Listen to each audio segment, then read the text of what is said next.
Splat. This month's theme is, as you can see, 12-cylinder and production.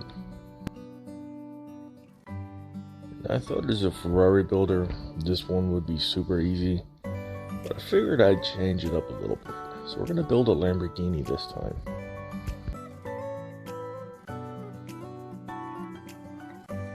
And as usual, I'll rummage around through this box just to see what we're working with, then I'll dive into each screw with a little bit more detail.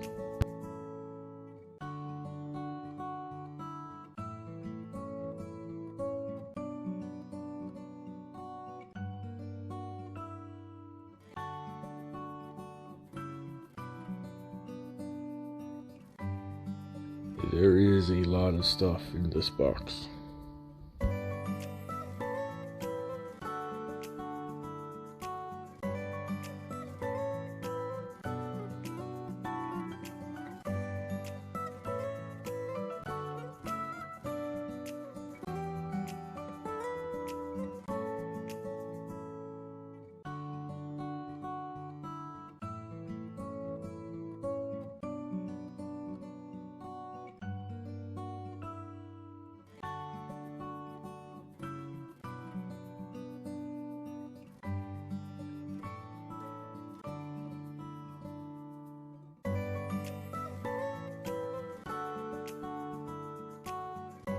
Ugh, finally. And I know I've said this a few times, but this time I truly mean it. This is definitely one of the cleanest cast body I've ever seen in my life.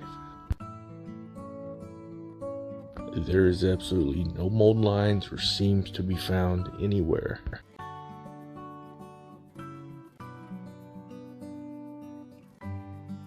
The only imperfections I could see so far are just the two sink marks right here on the rear deck lid.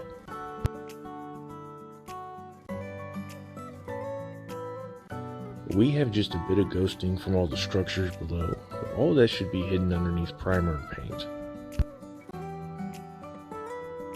I am truly impressed. Good job, Fujimi. Not much to this screw, just a super smooth hood and the rear light bar. One would be very hard pressed to find any kind of flaw whatsoever here.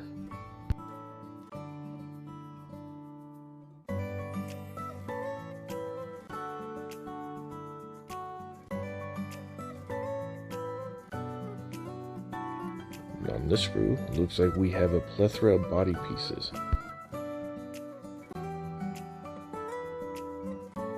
We got the side skirts, the front and rear bumpers, the wing, and the rear bonnet.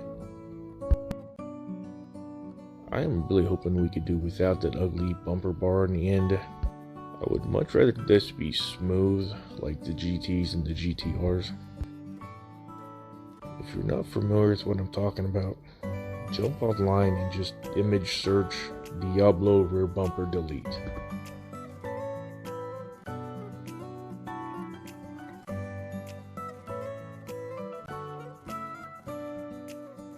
Next up we have the chassis, the majority of the suspension, and our engine assembly.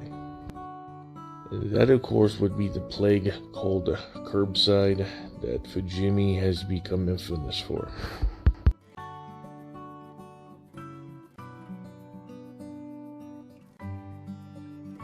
This dashboard is for the first gen Diablos. You'll notice throughout the entire unboxing that there will be parts for the first generation, the second generation, as well as parts to cover different trim levels.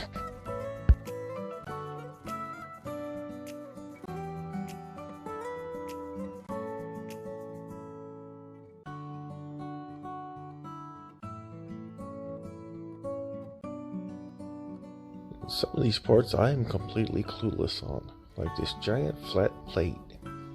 Don't know what that is yet. Next up, we will have this random part and the interior pieces. Now this is a clean cut, which leads me to believe that that part did not fall off anywhere.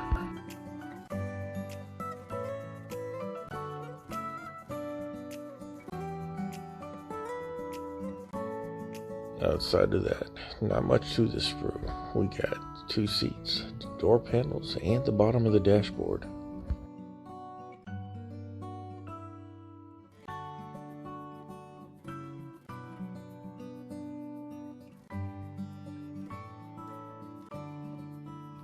I had skimmed through the instructions very quickly beforehand.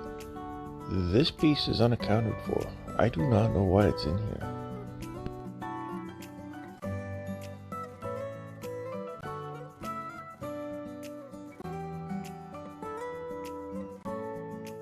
These 2 sprues were bagged together, so I'm going to talk about them together. And they are, of course, the proper 2nd generation interior bits that we need.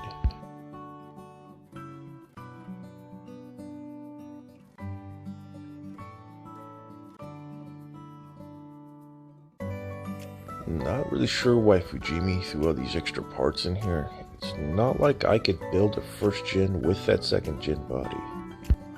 I could, however, build a VT or a GT with the parts that they gave me.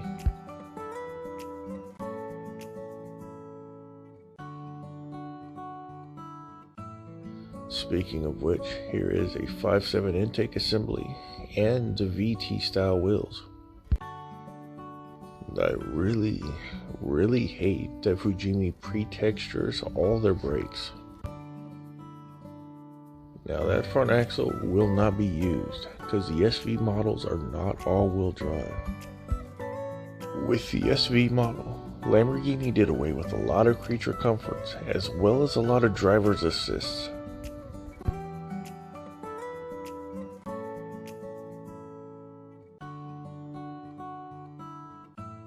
Here we have the proper 6-liter intake assembly, as well as a gas cap and an extra shifter for some reason.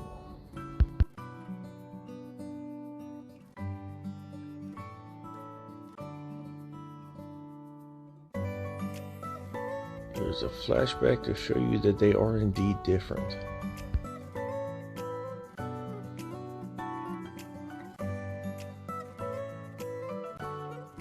And the last bit of chrome that we're going to see are the proper OZ Racing 3-piece wheels.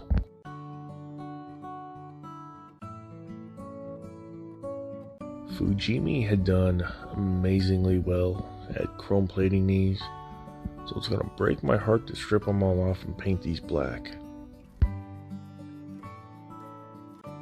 Next up, we have a bag full of miscellaneous parts. Miscellaneous would not be complete without a bag of screws.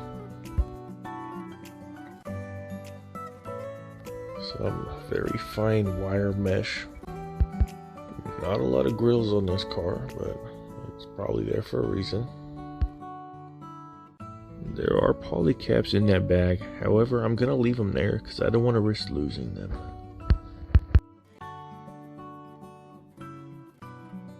And these tires are cast almost as smooth as the body. I could clearly make out all the lettering. These are Pirellis, 335, 30, 18. Shut up, Gravy.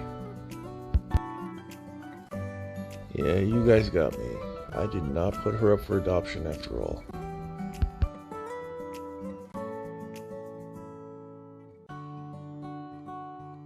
I will be leaving the clear parts in the bag just to ensure that they're not damaged or hurt in any way. You guys probably already know what's in here anyway. Side windows, headlights, taillights, windshield, as well as fog lights and the inserts for the gauges.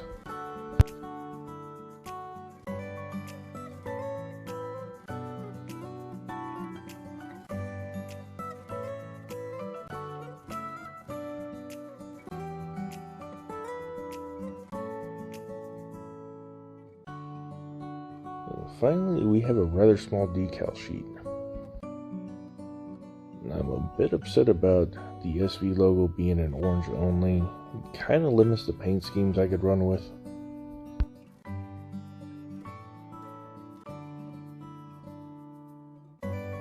Now, I've driven a few of these and seen countless Diablos in my life, and I did not know this until I was looking at this photo etch for it. There are 3 separate wipers on that one single wiper arm. Now the white thing in the back, I'm assuming being a Fujimi that's seatbelt material, or just something rigid to keep all this from bending. It is also interesting to point out that Lamborghini puts their firing order on their intake, and that is replicated in perfect detail on those decals.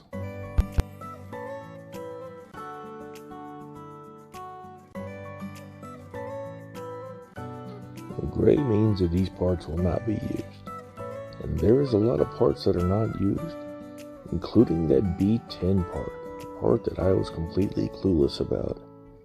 We don't need it.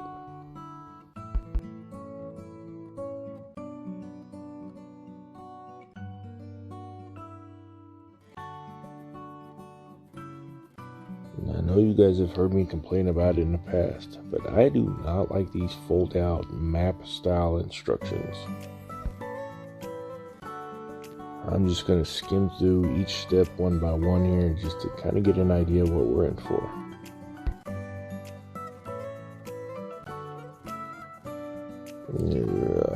Decals.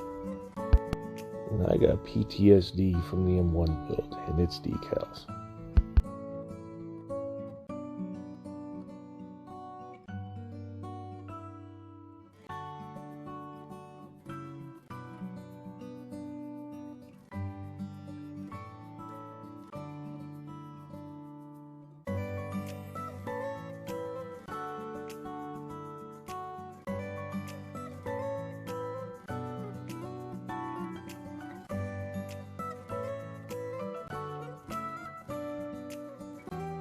Alright, it is just after 4 a.m. on January 29th. This needs to be done and in the judge's hands by March 1st. So we got just over a month to get it done. We are supposed to have decent weather all next week, so stick around. This one should be a nice quick build.